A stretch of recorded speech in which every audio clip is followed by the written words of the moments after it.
In this video, we're going to talk about CFA versus FRM as well as CFA plus FRM. So let's start with it. So CFA, as most of you all would know, and especially if you've seen our other videos, is based out of US. The CFA Institute is based out of the US, which conducts the CFA exam, and it is recognized worldwide.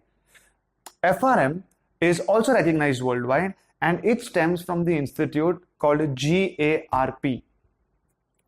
CFA is completely about finance and investment management, and FRM is completely about financial risk.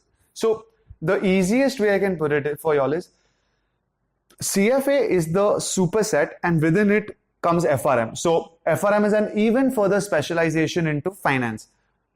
Remember, Chartered Accounting is the biggest superset, which includes finance and accounts. Within that, CFA is the finance specialization, and within that, FRM is the financial risk specialization. When it comes to eligibility for CFA, you know that you have to be in your last year of graduation or higher to start it. Whereas for FRM, you can start it immediately post your 12th grade.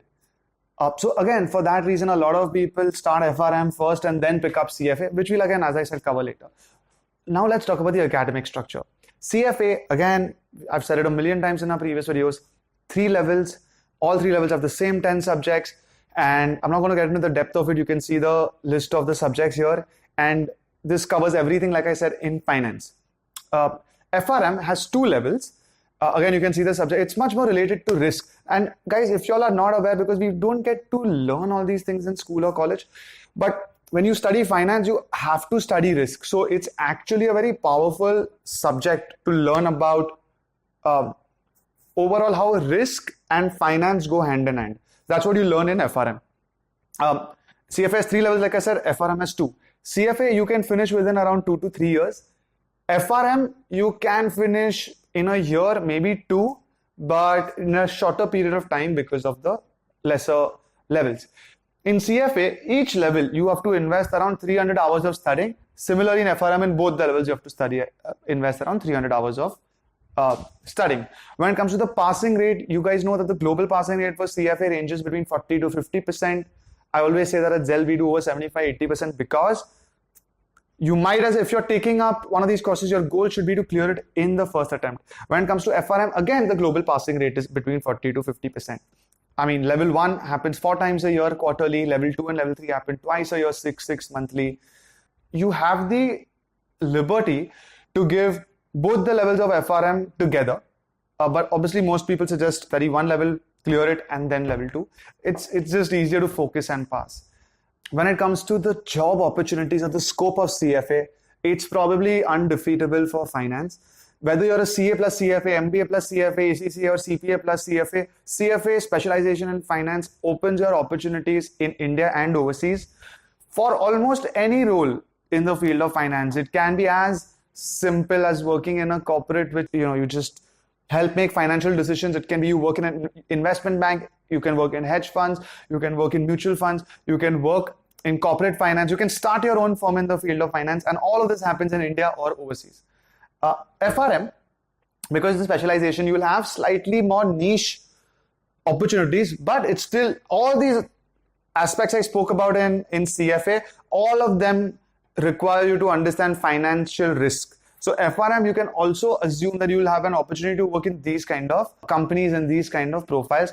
And once again, it can be in India or overseas. The salary for CFA, of course, it depends a lot on whether you start after level 1, 2, 3, how old are you, do you have any experience, do you have any other qualification. But if I just take CFA in isolation and I say level 3 is done, you can expect anywhere between 7 to 10 lakh as your post-level salary. FRM is a little lower, but once again, if your employer or your profile or you as a candidate are more powerful when it comes to knowledge and application of what you've learned, you can have a equal or even a higher opportunity than CFA. So that is to do with the scope. Finally, the fee structure. I'm going to keep this simple. CFA over 2 to 3 years, you can finish it between 3.5 lakhs total in India, spread out. FRM, it won't cross over 2 lakhs. So FRM is definitely less expensive, spread over the period of its duration, which is around 1 to 2 years. And finally, the combination. So CFA plus FRM. First of all, it's the flip side most of the time. It's first you do FRM because you can start it early, and then you pick up CFA. You guys see, I've already spoken about take multiple courses because you need to. The first course can be anything that you like, but the second one should be planned. You should have opportunities, and I stand by it 100%. This is one combination which I really admire students who take up FRM first and then CFA, because what the mentality is for them, how it stems is after 12th or at a very early age, they say, I want to do CFA. Great. But CFA, they cannot start till their final year. Now, these brilliant kids, they don't want to waste their time and effort. And they say that, okay, fine, what can I do today that will still sort of complement my CFA, but I don't waste my first 2 years of college? They are the ones who pick up FRM. So if you are one of those right now, first of all, it's a really good reason to pick up FRM, because you don't want to wait and do nothing till you are eligible for CFA. That's probably the only time I will say that you plan it theoretically rather than practically. Besides that, let me get into the details of why it's such a powerful combination. So, like I said, right, if you are a CFA, you understand finance, and if you're an FRM qualified, you understand financial risk. The combination explodes your understanding of how to make better financial decisions. Hopefully, if you're really good at applying what you studied and you have enough work experience, it's very difficult for somebody to challenge your opinions in finance and decision making, because you would be inculcating risk in all your decisions. And in finance, that's what it's all about, right? If you could always earn and there's no element of risk, it becomes really simple and nobody needs to really work hard on it. But because of the risk aspect, FRM will enhance your CFA knowledge. When it comes to how to do it, do FRM first if you can.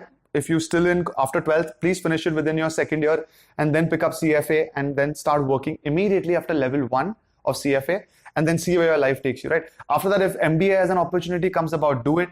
Don't think about adding more than FRM plus CFA on day 1. Start with FRM plus CFA. As opportunities keep coming to you, you keep on adding qualifications. Otherwise, CFA plus FRM is strong enough for your career in the field of finance.